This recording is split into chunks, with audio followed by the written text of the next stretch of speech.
যে নৃশংস হত্যাকাণ্ডের ঘটনা ঘটেছে, তাৎক্ষণিক বৈষম্য বিরোধী ছাত্র জনতা আজকে এই মশাল মিছিলের আয়োজন করেছে, তাদেরকে ধন্যবাদ জানাই।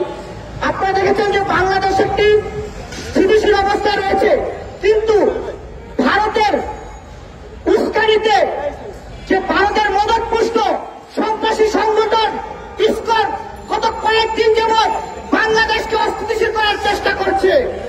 আমরা দেখেছি গতকালকে ইসকন থেকে বহিষ্কৃত একজন নেতাকে, যার বিরুদ্ধে রাষ্ট্রদ্রোহিতার অভিযোগ করা রয়েছে, তাকে আটক করার পর ভারতের ইন্ধনে এবং ভারতের গোয়েন্দা সংস্থার সুসাদেশে আজকে চট্টগ্রামের কোর্টে যে আমাদের একজন আইনজীবীকে নৃশংসভাবে হত্যা করেছে, আমরা তার তীব্র নিন্দা এবং প্রতিবাদ জানাই।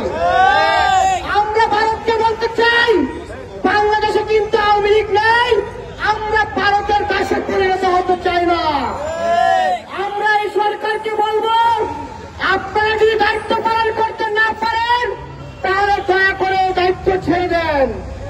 আমরা গত কয়েকদিন যাবৎ দেখছি রাষ্ট্রের আইন শৃঙ্খলা পরিস্থিতি কোনোভাবে স্বাভাবিক করা যাচ্ছে না।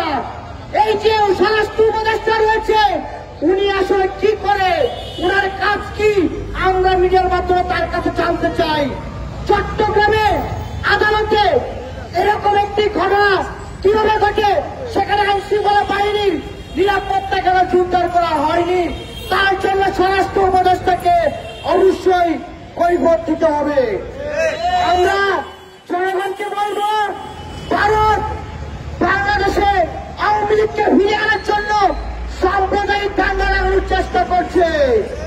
মুসলমান ভাইদেরকে বলব, আপনারা সজাগ থাকুন, বাংলাদেশে কোন সংখ্যালঘুর বাড়িতে যেন হামলা না হয়, কোথাও যেন লুটপাট না হয়, তার জন্য আমাদেরকে দায়িত্ব নিয়ে সজাগ থাকতে হবে।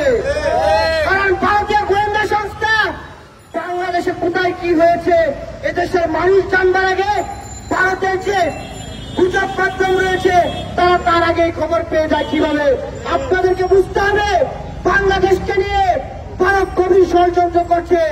তাই জনগণকে বলবো, ভারতের রয়ের কোন ষড়যন্ত্রে আপনারা পা দিবেন না, সবাই সজাগ থাকুন।